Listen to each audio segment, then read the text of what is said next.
Guys, nilapitan ko, ayan. Wala yatang Pilipinas eh. Kanina ko pa tinitignan eh. Alam nyo namang buti pa nung high school ako at saka elementary, memorize kong lahat ng mga flag. Ngayon hindi na. Yun lang siguro Japan. Japan ba yung bilog na yun? Quiet. Saan yung America? Ayun yung America, pero ano rin to, ano ba yung tawag na dyan? Alam ko yan eh, basta makita ko sa ano, yan naman sa lugar ni ano ba yun, yung kinakalaban ni Kwan sa football, Ronaldo. Ayan, ayan, ganyan kasi yung suot nila eh. May ganyan akong damit oh. Hindi ko pa nasuot pala yung ano ni ano. Ayan guys, the flags. Ang dami noon to.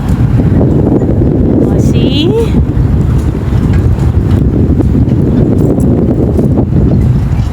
Ayan. Kumusta kayong lahat? Kumusta ang inyong day off, mga kananay? Ayan o. Mag-ingat kayong lahat, mga OFW. Wala akong nakitang Pilipinas. I love Philippines. Wala oh, pero may mga kamukhang flag pala ng Pilipinas din. See?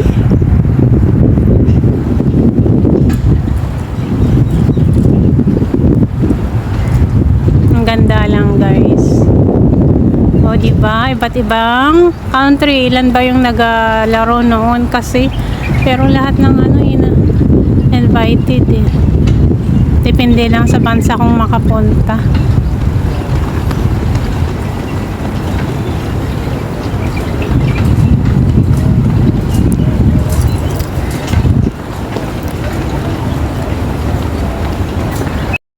Hi guys!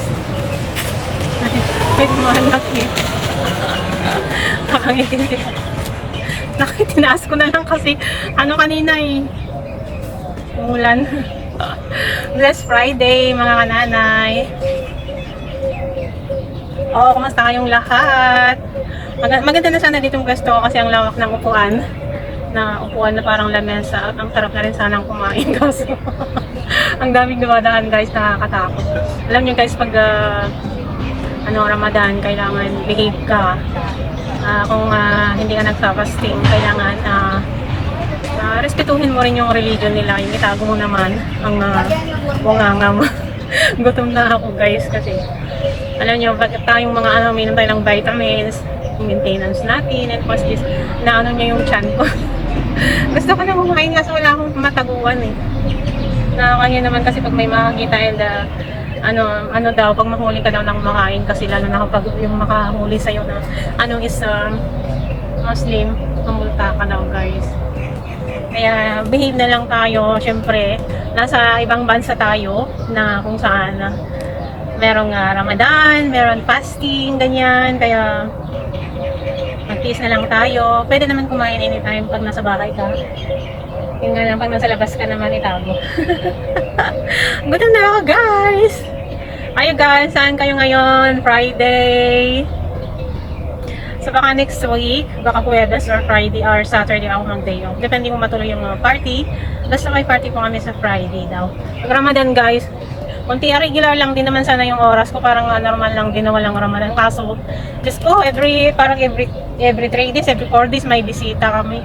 Alam niyo naman yung si boss ko, kahit anong tawag doon?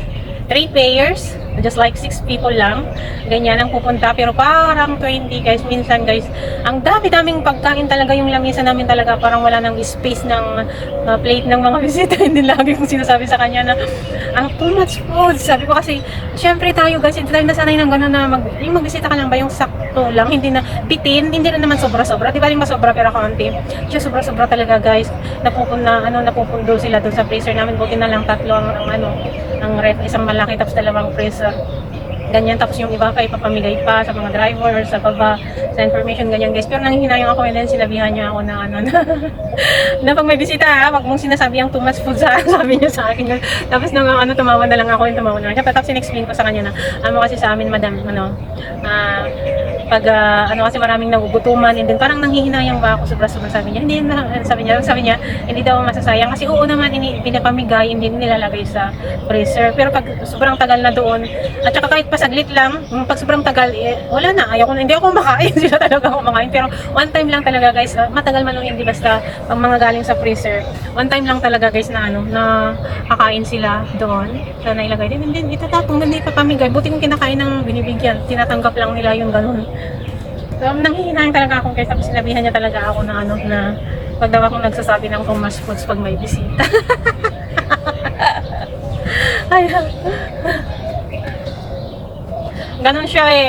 Alam nyo guys, hindi sana ako masyadong napapagod pag may bisita kami kasi ang bisita lang namin naman is 2 pair, like 4 lang plus silang dalawa, yung dalawang anak nila. Minsan wala pa yung dalawang anak nila, hindi maantay kasi pinatag-dalaga sila, hindi sila nag-a-attend sa mga ng mga may edad ganyan. Minsan lang ganun man sila, blue moon lang sila uma-attend. And ganun. Kahit 2 pairs, 3 pairs, ganyan lang, wala pang 10, pero grabe talaga. Grabe talaga magbisita ang amo ko guys. Napaka niya naman. Hindi siya madamot, pero nanghihinang, tapos hindi ko talaga mapigilan guys yung nagsasabi na too much food.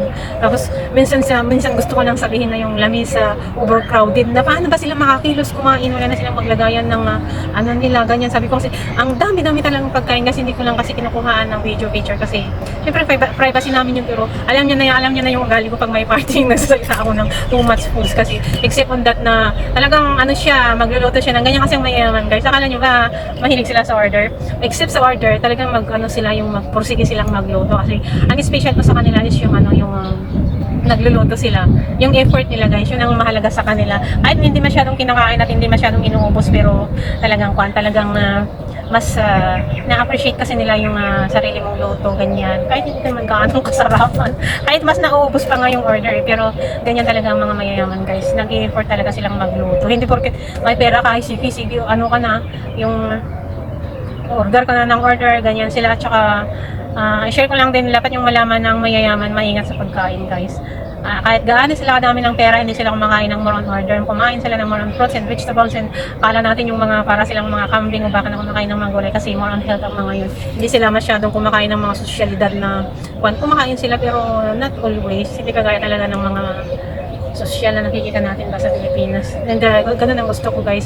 Ganun ang mga gusto kong amo. Nakailang amo na ako ng mga dietary, organic foods yung mga kinakain, and yun, marami akong natutunan about sa health. Although laging nagkakaproblema. Lagi ko akong nagkakaproblema dito. Maya nagpupunta ako ng hospital, may 2 months, 3 months akong check up ganyan. But thanks God kasi ilang ko okay naman po guys. And okay naman, kaso ramdam ko ang sakit tuwing period. So yan lang ang aking makwento ngayon. Nandito ako guys kasi hindi pa man ako makakain. Thanks God, tuyo na siya. Kanina talaga guys ay susumulan talaga. Nagsisitakbo ng mga tao doon, ng mga tao doon sa nagpuntahan sa Kwan. Yung iba umuwi na lang kasi makulimlim kanina eh. So ayan guys, enjoy kayo sa inyong mga day off. Gutom na ako guys, ang sakit na ng tiyan ko guys. Hindi ko alam kung saan ako magtago. Mag-ingat kayong lahat. God bless.